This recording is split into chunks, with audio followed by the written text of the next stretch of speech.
This episode of Quilt Makers Lessons in Creativity is brought to you by FOF, the sewing machine for quilters.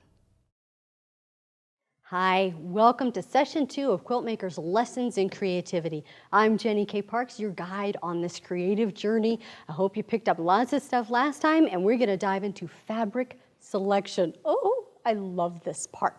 Okay, so you see this block here in front of me. This is the same block that we have in the Buttercup and Blue quilt that's behind me that was made and designed by Kate Colleran. It was in the, the Quilt Makers March and April 2016 edition. That's where it was featured. But you can see this block, and it has so many little parts.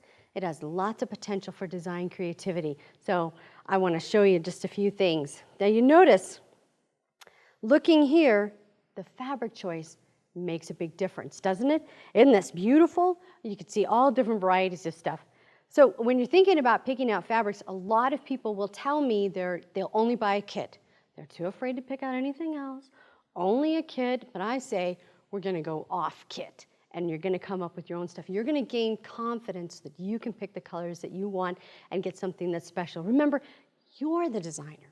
What do you like? How do you want it to be? That's what we're going to talk about. And you have to study and try and audition things to find out what you want. But I'm going to give you some different ideas, different approaches that you can try. So this one is, you're taking a theme fabric here, this print, and then we've coordinated colors with it.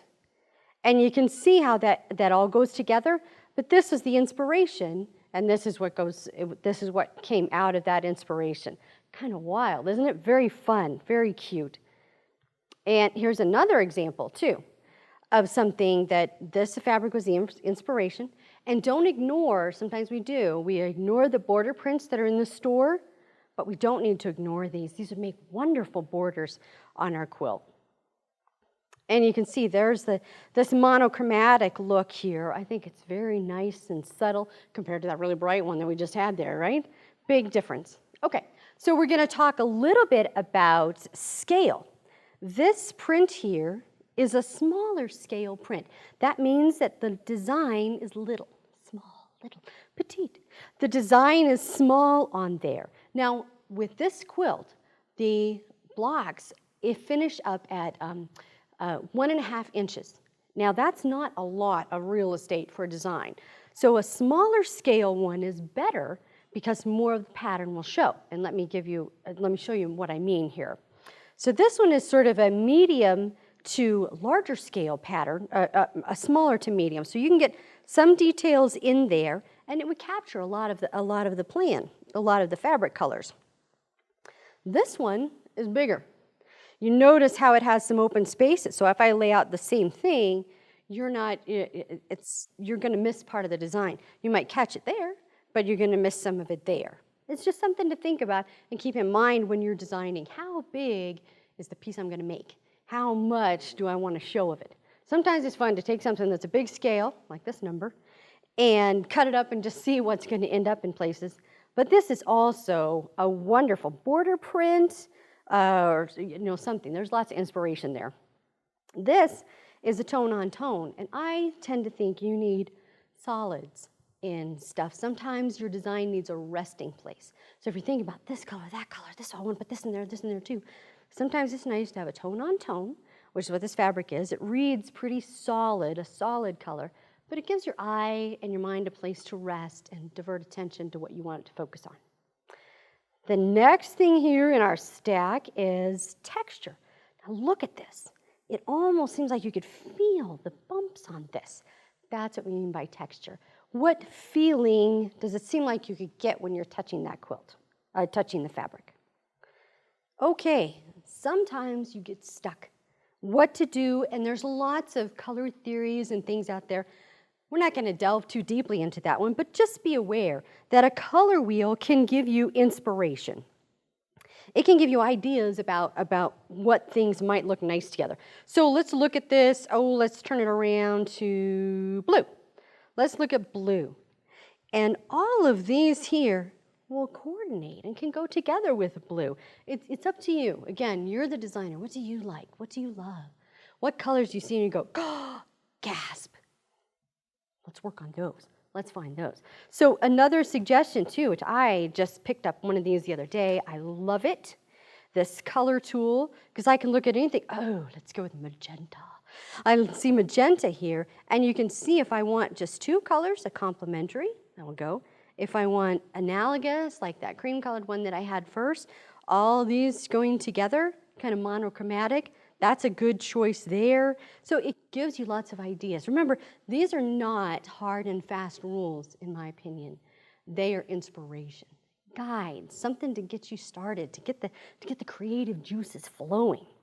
Another thing you can do is you can blend any colors. Now, I went down to the paint store and I got paint chips of all different kinds of colors. And you notice, I laid them out light to dark, right? They'll all blend together. So if you have the deep darks that we have here and the light ones that we have here, if you put all those into the quilt, it can just be amazing, amazing beauty that can come out of that quilt. So it's another thing to think about when you're picking a color. Choose some bright whites or bright light colors and choose some ones that are nice and dark to give that a little bit of variety there. And you can blend any color that you want to. Pick anything in a set of paint chips, you can blend it all together. All right. Now, I have worked in a quilt shop, and what would often happen, people would come in and they would say, I don't know, I want to do something with this, but I don't know what to do. So here again, I was covering some more of the options. If you'll see down here, I'm going to turn this towards me. If you'll see down here, there's all these dots. These are registration marks. These are what they put on there in manufacturing the fabric, and it whizzes by, and they stop it, and they compare it to their color cards, and they make sure, yes, all those colors match. Go, you're good to go. Print this fabric. All right. So what you can do is you can take these registration marks, say, I love this fabric, and you can coordinate it with the individual colors down here. Just another way. Now, there's also auditioning, which I think is, I love to do that. So you take a quilt, a piece of fabric, just like this that we have here, and let's try some different colors with it.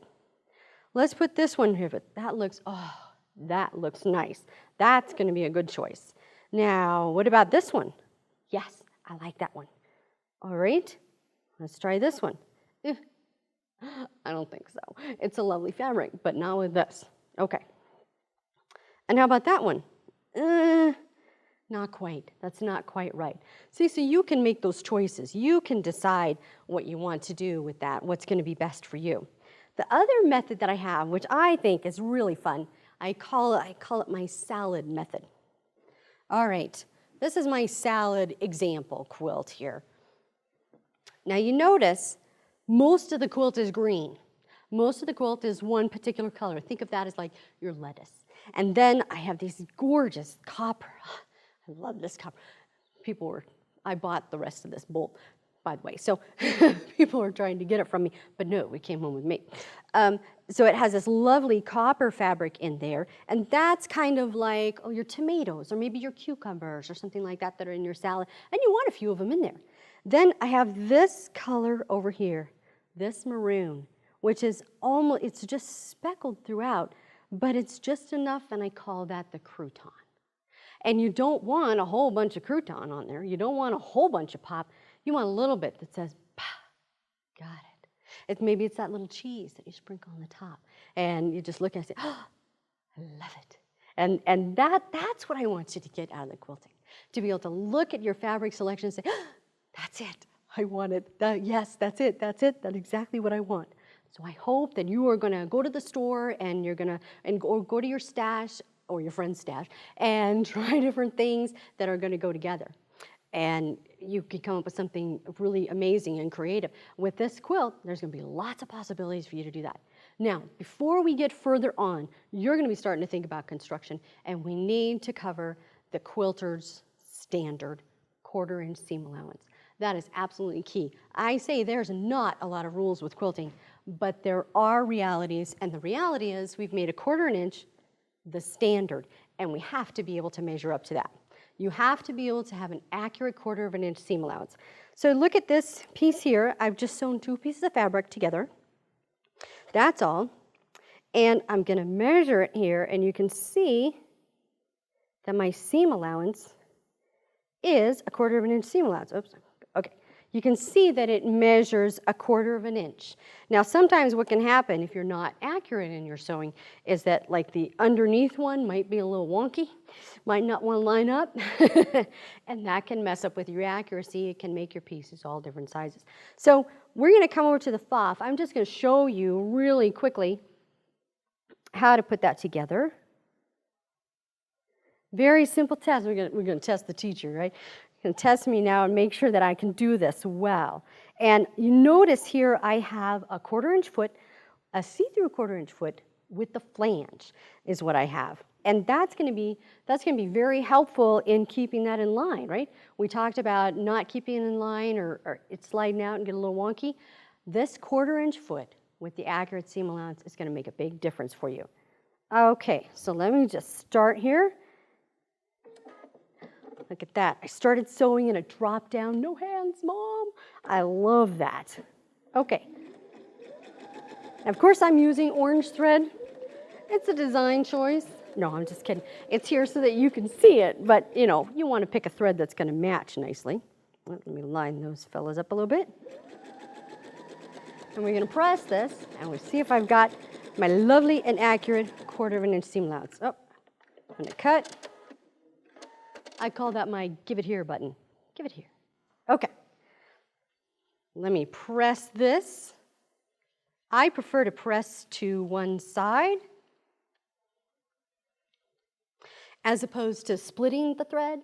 I mean, splitting the seam, I want to press to one side, and because I think that if you press the seam open, then you're more vulnerable. You just have the thread to deal with, and we want to, it's not as stable in my opinion. All right, so I'm going to press to the dark side. Come to the dark side. Usually I press to the dark side unless there's a compelling, very complicated reason not to. Okay, you ready? Let's see how it did. Woo, look at that. All right, see if I've got my accurate 1/4 of an inch. Woohoo, it looks pretty good. Look at that. Oh, I scooched a little bit. There we go. Ta-da! You can do it too. These 1/4 inch feet with guides, they're awesome. I think they really take your quilting up to the next level. So after a machine, that would be the first investment to make, is getting those 1/4 inch feet. I think you'll be really happy with that. Okay, so that's it for today's episode. Next time, we're going to cover design. We're going to talk a little bit about sashing and different options that you have with the quilt that you see behind me. So come back next time, and this is Jenny K. Parks with Quilt Makers Lessons in Creativity, and I'll see you then.